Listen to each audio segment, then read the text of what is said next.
Tech giants spent the last 5 years burning billions of dollars trying to, convince you to strap a heavy, blinding monitor directly to your face. And the consumer rejection was so brutal, they are now frantically pivoting to normal-looking glasses. We are analyzing a massive stack of leaked supply chain memos, internal roadmap documents, and newly granted patent filings laying out Samsung's hardware and software strategy for 2026 and 2027. Our mission today for this deep dive is to sort of decode how they are attempting to construct an inescapable tech ecosystem before Apple beats them to it. The sheer panic is obvious in the wearable department, with Samsung rushing out their second Android XR product. Meta moved 2 million units of their Ray-Ban smart glasses in a single product cycle. Google I/O and the Summer Unpacked event dictate the production schedules here. Samsung literally has to get their frames onto consumer faces before this hardware category solidifies entirely without their participation. They are pushing two distinct models down the pipeline. The first one is codenamed Jinju, targeting the $379 to $499 price range, and it kind of just lacks a screen entirely. The second model, Heian, features a micro-LED display.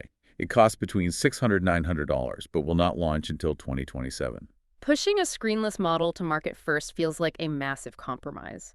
The spec sheet on the Jinju frames proves how constrained their engineering team actually is at this moment. They squeezed a Qualcomm Snapdragon AR1 processor and a 12-megapixel Sony camera into a chassis weighing, roughly 50 grams. Power comes from a microscopic 155 milliamp hour battery. Audio routing utilizes directional speakers alongside bone conduction technology detailed in their latest patent filings. They threw in photochromic transition lenses and Bluetooth 5.3 just to finish the package. That battery capacity dictates the entire product strategy. A 155 milliamp hour cell guarantees they cannot power a visual projection system without the device shutting down in 10 minutes. Paying $500 for augmented reality glasses without a visual display is like buying a premium movie theater ticket just to listen to the audio track. Physical hardware requires ruthless prioritization. 155 milliamp hours is a fraction of the capacity inside your smartwatch. Pushing pixels to a screen requires massive energy reserves and thick thermal cooling channels to prevent the plastic from melting against your skin. You are basically buying an environmental microphone and a camera that sits permanently on your nose. The hardware operates strictly as a sensory input device for their broader software ecosystem. It kind of just strips away the immediate gratification of wearing technology. Android XR, running Google's Gemini AI directly through an earpiece, changes the utility equation. Gemini processes real-time sign translation, answers environmental questions, and provides turn-by-turn navigation through Google Maps using localized audio cues. You snap a photo with that 12-megapixel Sony camera, and you still have to pull your smartphone out of your pocket just to see if the framing was correct. The hardware becomes a passive recording tool. You wear a camera capturing your physical environment without any visual augmentation of the world around you. Meta's partner EssilorLuxottica shipped 7 million total pairs of smart glasses last year. That partnership runs through 2034, giving Meta an absolute stranglehold on optical distribution. Samsung had to scramble and secure deals with Warby Parker and Gentle Monster just to get their proprietary electronics integrated into culturally acceptable frames. The cost of manufacturing these AI-focused devices is spiking aggressively behind the scenes. The massive demand across the entire tech sector is jacking up the price of RAM, NAND storage, and CPU components. Apple's Tim Cook designated smart glasses his final major hardware focus before his impending September departure. Google is running parallel to this, showing off early prototype Gemini glasses at Mobile World Congress with an interface built entirely around voice queries. Paying the AI hardware premium on these upcoming glasses makes buying smart wearables feel like putting a down payment on a used car. You are footing the bill for the global supply chain's obsession with artificial intelligence, inflating the cost of a device that functions as a glorified Bluetooth headset with a camera attached. Xreal is pushing their Project Aura with actual projection displays. Rocket is flooding the market with cheaper alternatives. Samsung has an incredibly narrow window to establish their ecosystem presence before the Galaxy Watch 9 and the entire foldable lineup launch at the July Unpacked event. Moving straight to the pocket, Samsung is preempting Apple's rumored foldable device by introducing a completely new geometric layout. On July 22, the Galaxy Z Fold 8 lineup launches with a brand new wide model. Wide model features a 4:3 inner display and a much wider outer display. It mimics the original Google Pixel Fold design, sitting alongside the standard Galaxy Z Fold 8 and the Galaxy Z Flip 8. Trying to force a wide format device into your daily routine is like trying to stuff a stretched out limousine into your jeans pocket. You gain horizontal screen width but sacrifice the fundamental one-handed portability that makes a mobile device functional in transit. The standard fold geometry forces users into an awkward remote control proportion that severely limits functionality. The 4:3 inner display on the wide model optimizes dual-app multitasking and video playback natively. Holding a 4:3 aspect ratio device requires two hands for basic navigation, completely undermining the convenience of a smartphone when you are walking down the street or carrying groceries. Dummy units leaked by Sonny Dixon contradict that dimensional assumption.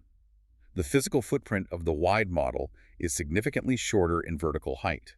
When closed, the total surface area is barely larger than the compact Z Flip 8. Those same dummy units from Dixon show prominent wireless charging rings on the back of the devices, revealing a massive technical flaw. Samsung is visibly ignoring the Q2 industry standard for magnetic charging. They are refusing to adopt the universal magnetic alignment system. The internal architecture of a modern foldable is too dense to incorporate an array of industrial magnets without compromising the hinge mechanism or the battery capacity. Space limitations dictate hardware realities. Making accessory compatibility an absolute nightmare for anyone trying to buy a car mount or a charging stand.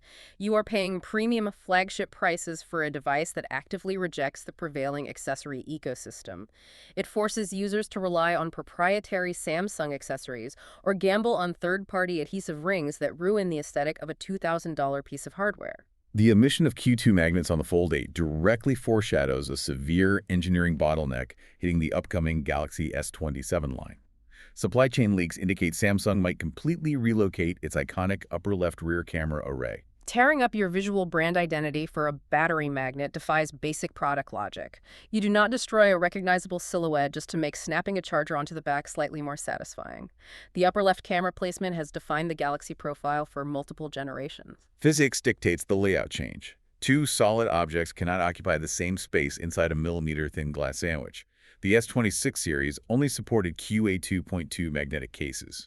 Installing a ring of industrial magnets directly into the motherboard assembly for native MagSafe style charging requires dedicated physical volume. The current upper left camera alignment literally blocks the exact physical real estate required for the magnetic coil. Adding a circular magnetic array directly into the chassis requires displacing massive hardware components. The physical camera lenses have to move out of the way. Rerouting the cooling system, the battery cells, and the massive camera sensors just to support QI 2.2 magnets requires disproportionate engineering resources. Redesigning a multi-billion-dollar product line because a $2 magnet won't fit feels like buying a new house because your couch is too long. The design pivot targets the standard Galaxy S27 line exclusively, operating under the assumption that no Galaxy S Edge sequel is launching this year. Production costs force a brutal choice between adopting the industry-standard charging protocol and maintaining their historic visual identity. Rising production costs across the board might force Samsung to scrap this S27 redesign before it even hits the assembly line. The supply chain leak specifically noted that escalating component costs might push them to shelve the idea entirely, leaving the S27 with the familiar look. In April 2026, Samsung launches a feature called Trips Inside Samsung Wallet for users in Korea, the US, and the UK. The software division is quietly organizing your physical reality, while the hardware department battles heavy glasses and displaced magnets. Trips aggregates hotel bookings, flight itineraries, car rentals, and excursions. It pulls in tickets for buses, trains, theme parks, and sporting events. All of these scattered data points get compressed into a single chronological timeline. Scattered applications, buried text messages, and fragmented email confirmations generate the extreme friction of modern travel. Wang Chai, the head of the digital wallet team, cited this disjointed user experience as the catalyst for the feature. Handing over your entire itinerary to a single application turns your phone into an overbearing digital travel agent hovering over your shoulder, waiting for you to miss a bus. You are giving a corporation real-time access to your exact physical movements across international borders. Consolidating the chaos of travel into a highly secured linear timeline removes the anxiety of navigating a foreign country. Wrapping all this fragmented booking data in Samsung Knox encryption and biometric authentication turns a chaotic vacation into a sterile sequence of events. The system acts as a software gatekeeper for your vacation, requiring compatible devices running Wallet version 5.9.32 in Korea or 6.4.97 in the US. The security layer ensures the timeline stays locked behind your fingerprint or iris scan, organizing the trip without exposing the raw data to third-party scrapers. The system groups items based on time and location automatically, structuring the itinerary while still allowing manual additions and custom memos for specific reminders. It all feeds back into this aggressive ecosystem lock-in. Samsung is building a closed loop around your daily behavior. You have Gemini whispering real-time translations into your ear through a 50-gram pair of Jinju glasses. Your 4x3 wide foldable dictates your screen time and content consumption. Knox secures your exact physical coordinates, hotel keys, and transit schedules inside the wallet trip's timeline. The company is surrounding the user with interconnected touchpoints that become increasingly difficult to abandon. You are logging every theme park you visit and every train you board. You are moving into a privately managed reality where every site you see, device you unfold, and border you cross is categorized, processed, and monetized by a single corporate entity. The hardware exists merely to feed behavioral data into the software ecosystem. You are no longer just purchasing consumer electronics. Disconnect.